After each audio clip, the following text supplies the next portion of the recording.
사랑과 은혜가 충만하신 하나님, 오늘도 수요 기도회 가운데 저희들 함께 모여 예배드리게 하시면 감사합니다.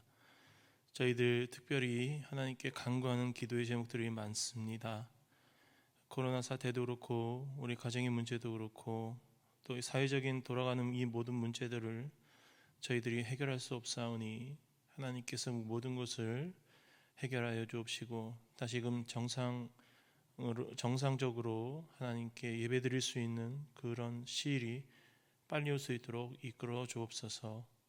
오늘 하루도 주님께서 지켜주시면 너무나 감사하고 또 오늘 말씀으로 다시 한번 위로와 은혜를 허락하시길 원하오며 우리 구주 예수 그리스도 이름으로 기도하옵나이다. 아멘. 찬송가 365장 찬양하시겠습니다.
오늘 말씀은 시편 81편 12절 말씀, 딱 한 절 말씀입니다. 그래서 우리 함께 봉독하도록 하겠습니다.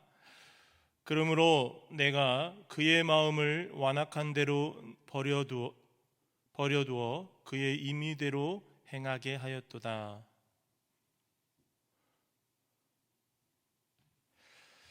오늘 이 말씀을 가지고 고난이 오히려 유익이라, 이런 제목으로 여러분과 함께 은혜를 나누도록 하겠습니다.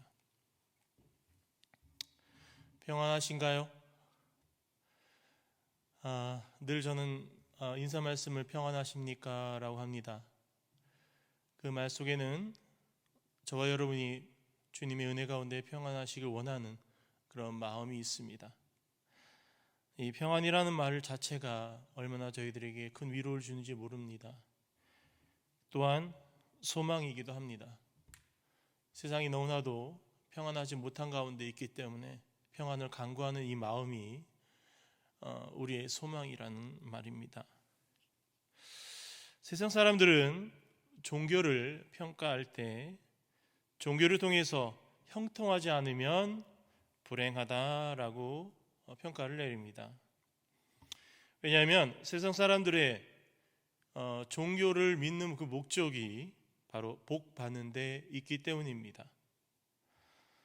복 받기 위해서 종교를 택하고 마음의 평안을 찾기 위해 종교를 택하는 것입니다. 어쩌면 세상 사람들에게 이 종교는 도피처일 수도 있습니다. 잠깐 자기의 죄악 가운데서 거룩한 깨끗한 곳으로 도피하고 싶은 마음, 그런 마음 때문에 종교를 믿습니다. 그러다 보니까 종교를 믿다 보면 고난이 닥치고 또 환난이 닥치면 세상 사람들은 그 종교를 버립니다.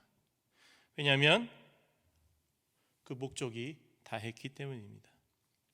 그런데 우리는 오히려 우리 하나님의 말씀 가운데서는 오히려 복음 가운데서는 고난이 오히려 유익이라 말씀하고 있습니다.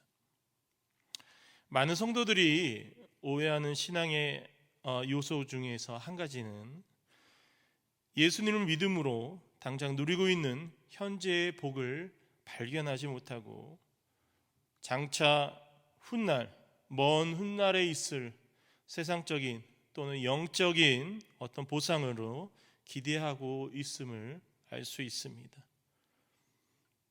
물론 틀린 말은 아닙니다만, 그러나 그런 현재의 삶에 만족을 못하다 보니 현실에서의 신앙생활의 기쁨과 감사를 누리지 못하고 있다는 겁니다. 사실 예수님을 믿는다는 것, 믿는다는 그 자체가 이미 이루 말할 수 없는 복을 받고 있다는 의미입니다. 물론 나중에 예수님을 믿음으로 통해서 복을 받는다는 것은 결코 틀린 의미가 아닙니다. 예수님을 올바로 믿다 보면 복과 은혜를 받게 되는 것이 마땅하기 때문입니다. 하지만 하나님과 동행하는 기쁨, 예수님과 동거하는 즐거움, 진리를 사모하는 마음, 경건한 삶의 보람 등은 예수님을 믿는 신앙이 아니면 절대로 누릴 수 없는 현재적 가치라는 것을 아시기 바랍니다. 그래서 하나님의 나라는, 사도 바울은 로마서 14장 17절에 하나님의 나라는 먹는 것과 마시는 것이 아니요 오직 성령 안에 있는 의와 평강과 희락이라. 이런 말씀처럼 잘 먹고 잘 사는 것에 있는 것이 아니라 성령 안에서 누리는 의와 평강과 희락이 있다는 것입니다. 이거는 예수님을 믿음으로 얻는 진리입니다. 이러한 진리를 모르면 가치가 흔들리는 가운데 불행한 신앙생활을 하기 쉽습니다. 교회 다니면서 여전히 세상 사람들이 누리는 삶의 방식을 부러워하고 세상이 주는 쾌락과 달콤한 유혹에 시달리면서 신앙의 기쁨과 구원의 즐거움을 누리지 못하는 그런 불행한 생활을 한다는 겁니다. 여러분 아십니까? 우리가 사는 세상 가운데, 우리가 살고 있는 이 삶 가운데 하나님의 축복과 심판이 함께 존재하고 있음을, 축복이야 말씀 안 드려도 아시니까 심판에 대해서 한번 말씀드리고자 합니다. 하나님께서 세상을 향한 심판은 두 가지가 있습니다. 나중에 예수님께서 재림하심으로써 예수님께서 심판자로서 영원한 심판을 하시는 것은 잘 아실 줄 믿습니다. 그것이 이제 마지막 심판이고, 지금 말씀드리고 싶은 것은 우리 생활 가운데 되어지는 하나님의 심판이라는 겁니다. 오늘 말씀을 잘 읽어보시면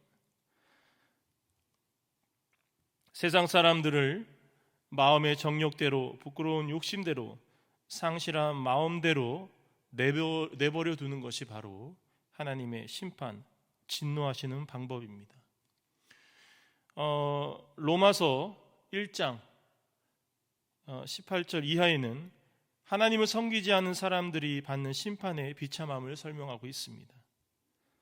하나님을 믿지 않는 자들이 우상을 만들어 섬기면서 남녀의 순리를 벗어나 관계하는 악을 행하자 하나님은 로마서 1장 26절에 하나님께서 그들을 부끄러운 욕심에 내버려 두셨으니 라고 하신 것처럼 그들이 하는 것을 방관하십니다. 여기 내버려 두셨으니 이 말이 참 무서운 말씀입니다. 또한 로마서 1장 28절에 보면은 그들이 마음에 하나님 두기를 싫어하며 하나님께서 그들을 그 상실한 마음대로 내버려 두사 합당하지 못한 일을 하게 하셨으니,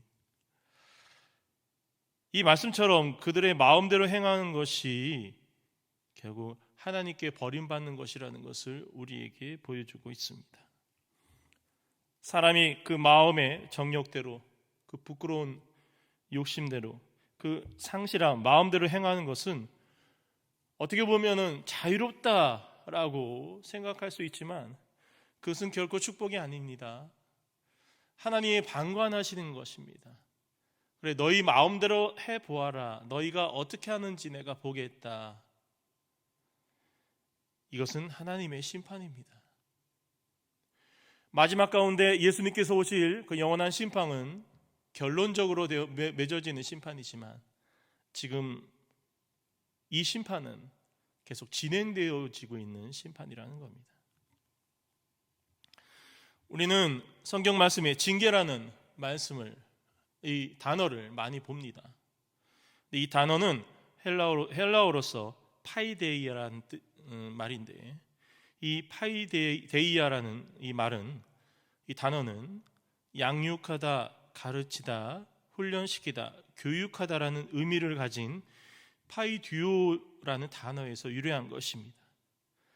그러기에 하나님께서 주시는 징계는 징계 자체가 목적이 아니라 가르치고 훈련하고 또 교육하기 위한 것이라는 겁니다.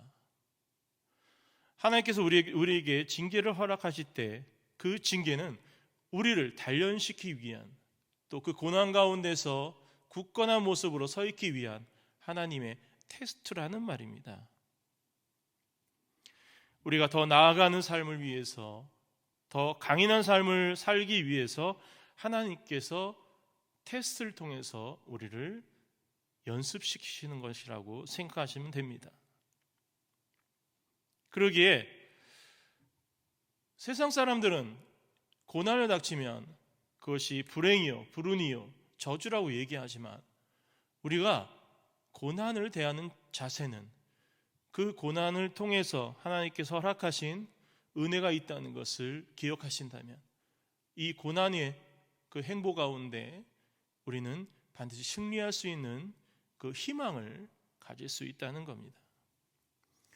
그리고 하나님께서 주시는 고난은 우리가 당할 수 있을 만큼, 우리가 감당할 수 있을 만큼만 주신다는 것, 그것이 진리이고 또 소망입니다.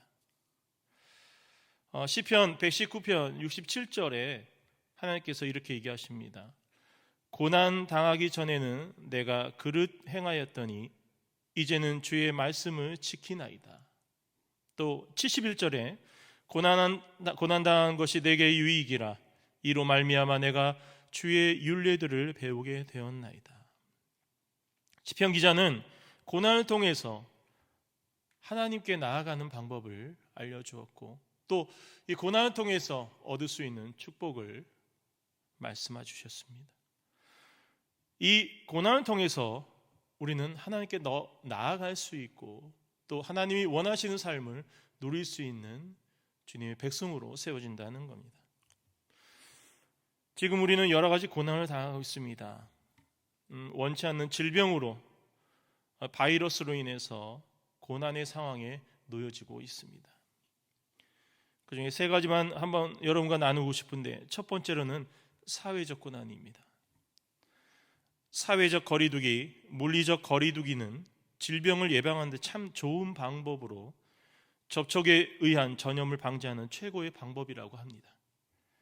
그런데 그 방법으로 인해서 생겨나는 폐해가 생겼습니다. 오늘날 코로나 사태는 이미 5년 전 빌 게이츠가 이런 상황이 올 것이라고 예상을 했다고 합니다. 5년 전 미국의 테드 토크라는 데에서 전염병 대유행을 경고한 것입니다. 그는 정보당국은 핵무기가 수백만 명을 죽일 수 있다고 경고하지만 테러리스트가 바이러스를 활용하면 수억 명도 죽일 수 있다. 그리고 10억 명에 당하는 인구를 사라지게 할 수 있는 무기는 핵 미사일이 아니라 미생물이라고 그 당시에 주장을 했던 겁니다. 즉 잘못된 목적으로 연구된 미생물 바이러스는 인간을 죽이기 위한 핵무기보다 더 강한 무기라는 것을 피력하였던 겁니다. 그런데 저는 그보다 더 큰 무기가 지금 보입니다. 바로 사회적으로 퍼지는 인간 대 인간의 불신입니다. 접촉을 통해 전파되는 바이러스의 특징상 당연한 이야기겠지만 나 외에 또는 내 가족 외에는 모든 사람들이 두려움으로 느껴지고 있는 것이 사실입니다. 한국의 신천지인으로서 31번째 환자라는 말을 많이 들어보셨죠? 그 환자는 미움의 대상, 거짓말을 하는 뻔뻔한 대상, 부정의 닉네임으로 한국에서 자리 잡고 있습니다. 여러분, 사회라는 한자를 아십니까? 모일사, 모일회, 그래서 사회라는 단어가 됩니다. 그런데 이제는 그 모이는 자체가 두려움으로 다가오고 있습니다. 이제 사회라는 단어가 부정의 의미를 내포하는, 모이는데, 접촉하는데 두려움으로 다가오고 있는 그런 단어로 되어지고 있다는 것입니다. 물론 비약일 수 있습니다. 저만의 주장일 수 있습니다. 하지만 지금의 분위기를 본다면 결코 과하지 않은 주장일 것입니다. 이런 분위기는 특히 우리 교회의 불안함으로 다가옵니다. 모이기를 힘쓰라 하신 예수님의 말씀에 위배되는 분위기로 되어져 있다는 겁니다. 그러기에 이 일은 사회적 고난으로 우리에게 크게 다가오고 있습니다.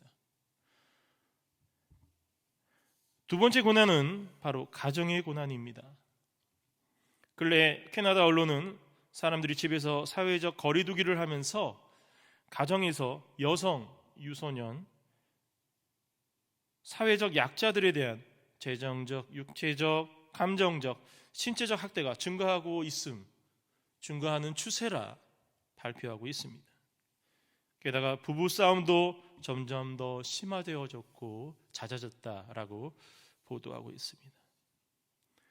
이렇듯 집에서 많은 시간을 가족이 함께 하다 보니 부부 간에 또 자식들 간에 또는 부모 자식 간에 충돌이 많아졌다는 이야기입니다. 직장을 잃고 또 잃어버릴 수 있는 불안함, 두려움이 앞서 서로의 감정을 돌아보지 못하고 자신들의 감정만 내세우다 보면 결국 다툼으로 이어진다는 것입니다.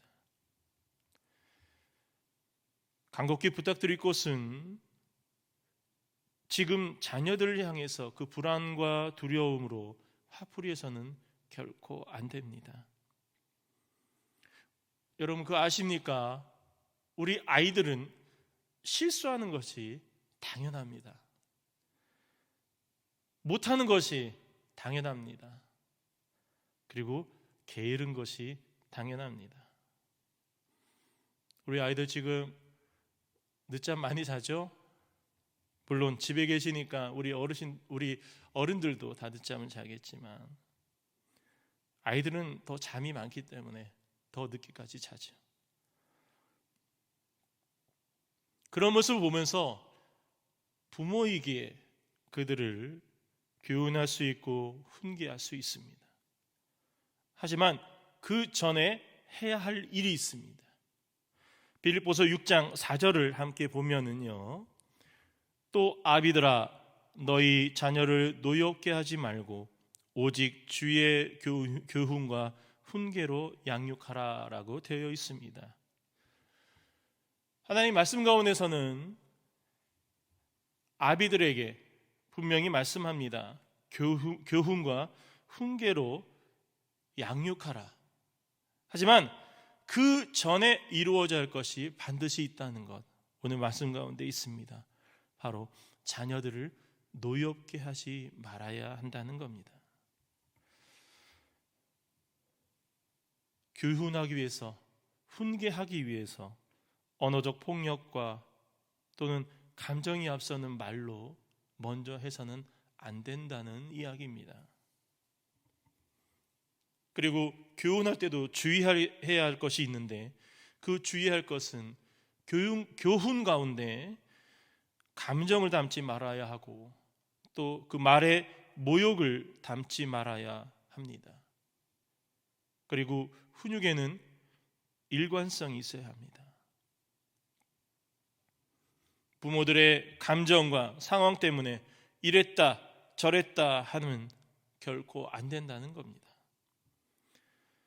그리고 자녀들을 훈계할 때는 말로 가르쳐야 합니다. 그리고 부모가 모범이 됨으로써 알려주어야 합니다. 그리고 사랑으로 가르쳐야 합니다. 말에 비아냥과 또는 남과 친구들과 비교하는 말을 해서는 결코 안 됩니다. 그것은 듣는 자녀들이 상처를 받게 되는데 그 상처는 평생을 안고 가는 상처입니다. 이 일은 자녀들에게만 해당되는 것은 아닙니다. 부부간에도 마찬가지라는 겁니다. 힘들수록 존중하고 격려하는 말을 해야 한다는 겁니다. 여러분, 좀 제가 질문하고 싶은데, 여러분 부부 사이에 혹시 눈치를 보십니까?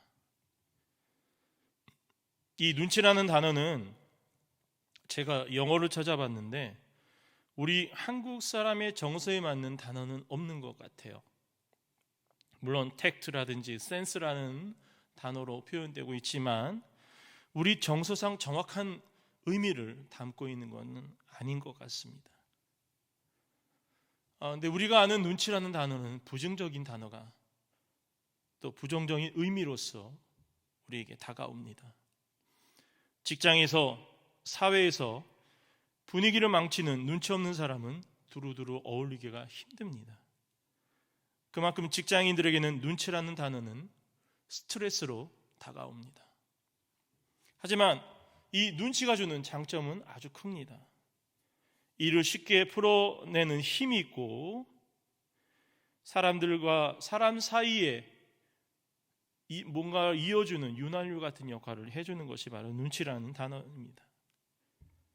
그런데 이상하게도 이 눈치라는 이 장점을 가정에서는 쓰고 있지 않습니다. 특히 우리 아빠들은 더 심합니다. 가장이 이게 왕처럼 행동하고 말을 합니다. 그로 인해서 아내가 또는 자녀들이 상처받는 것은 내 사람이니까, 내 자식들이니까 하면서 대수롭게 여기지 않습니다. 눈치 보는 사회보다는,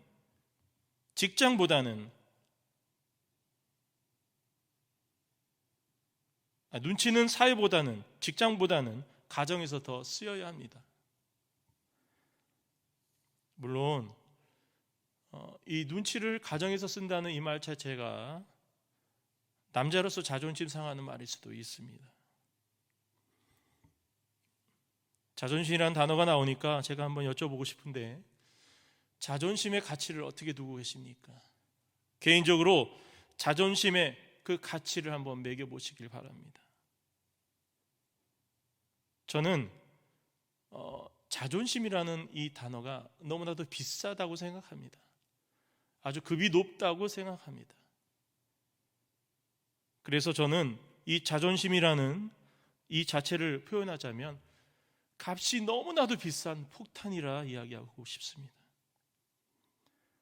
사회에서는 그 가치를 가지고 있는 것만 해도 파급력이 클 수 있지만 가정에서는 그저 두려움의 대상일 뿐입니다.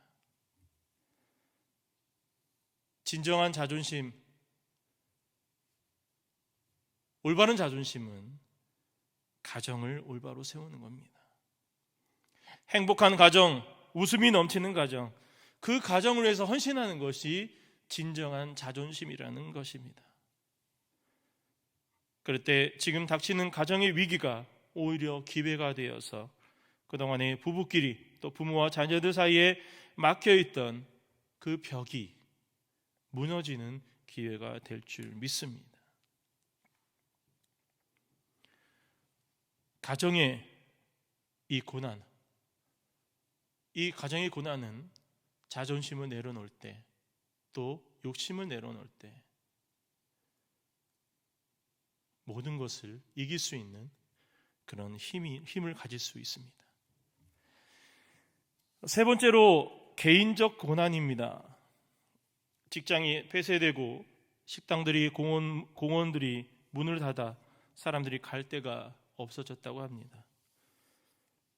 미국에서는 길거리 걸어가 다니는 것만 해도 경찰들이 와서 그 다니는 그 이유를 묻고 이유가 합당치 않으면 딱지를 뗄 정도로 사회적으로 상당히 지금 좀 뭐라고 할까요? 암묵적이라고 할까요? 어둡다고 할까요? 사람들이 마음대로 다닐 수 없는 그런 상황이 되었습니다.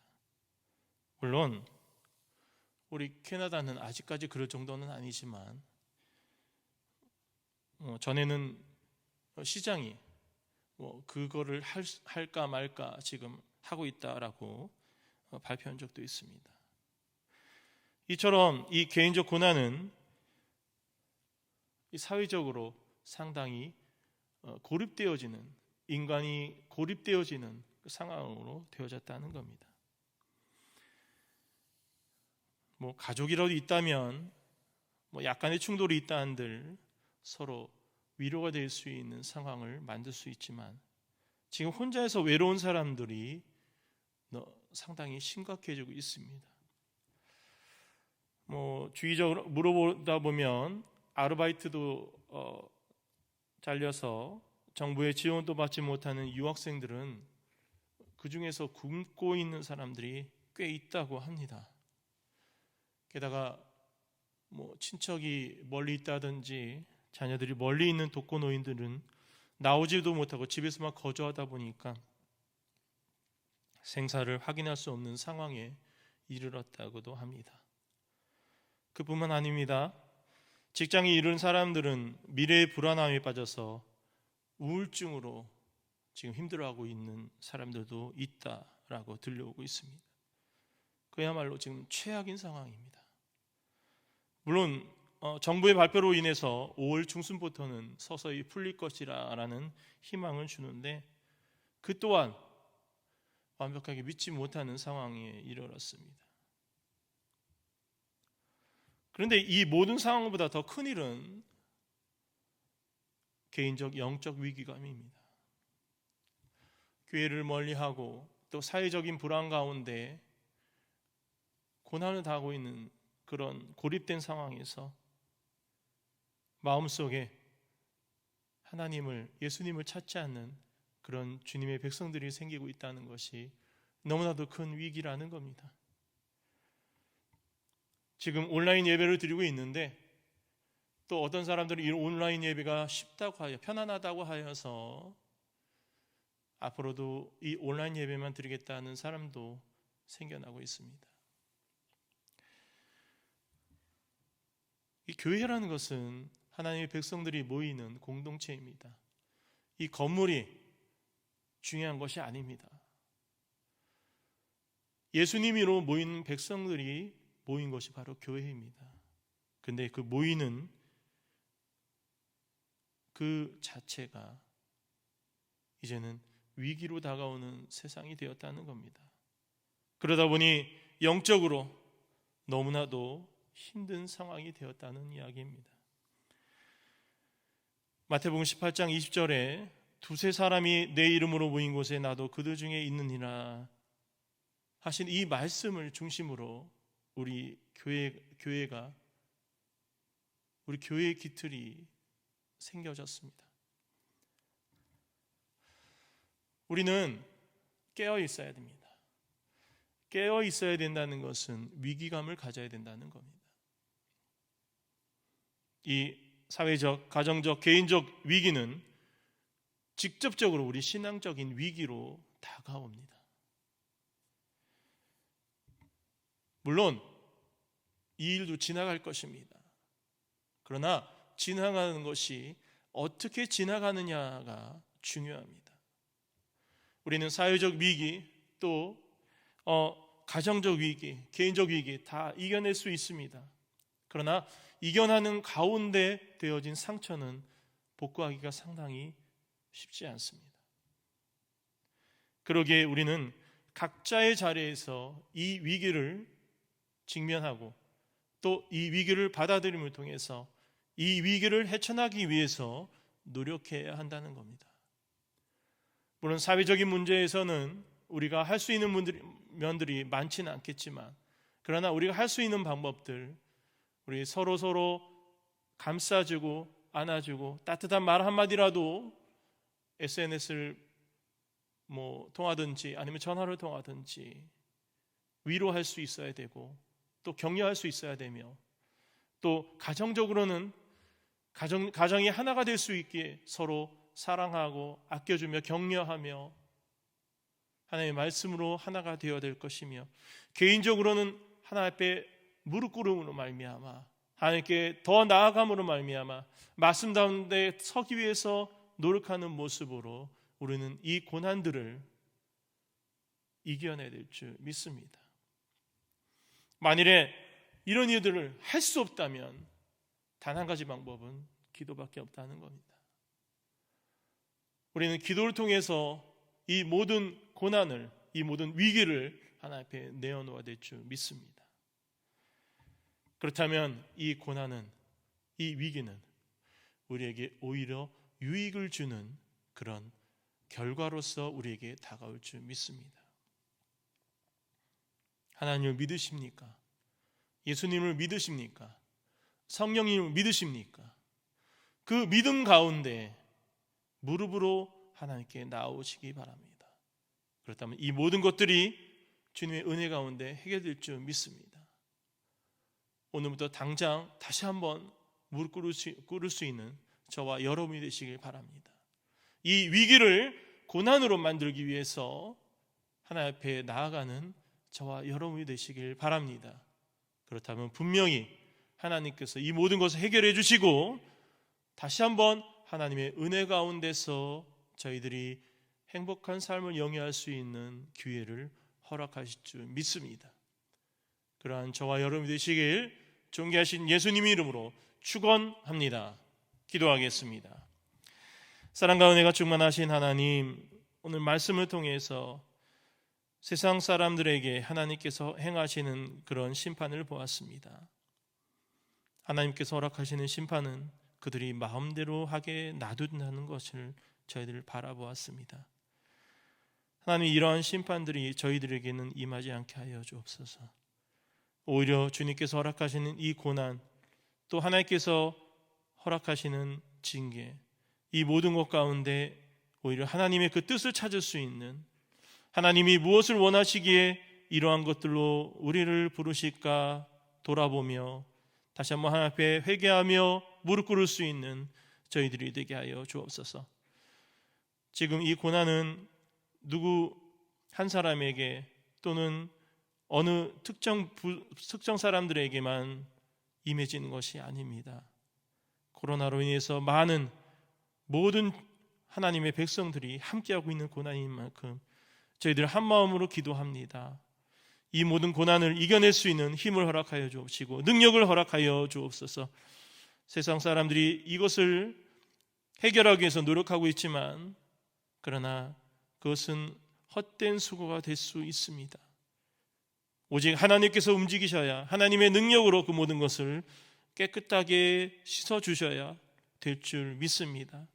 저희는 그 믿음으로 나아가오니 이 믿음을 주님께서 온전히 받아주시고 이 모든 일들이 주의 은혜 가운데 깨끗게 되는 역사를 저희들 보게 하옵소서. 체험하게 하여 주옵소서.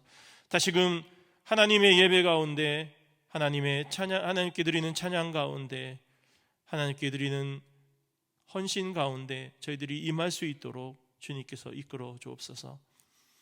그래서 우리 교회가 날로 더욱더 하나님의 백성들로 모여질 수 있는, 또 하나님의 은혜를 나눌 수 있는, 사회적으로 하나님의 빛과 소금으로서 나아갈 수 있는 우리 영광교회가 될 수 있도록 주님께서 지켜보아여 주옵소서. 우리 구주 예수 그리스도의 이름으로 기도하옵나이다. 아멘. 하늘에 계신 우리 아버지여, 이름이 거룩히 여김을 받으시오며 나라의 임하옵시며 뜻이 하늘에서 이루어진 것 같이 땅에서도 이루어지리이다.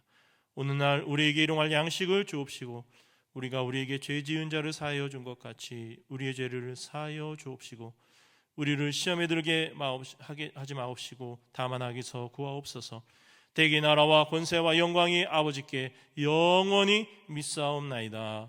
아멘.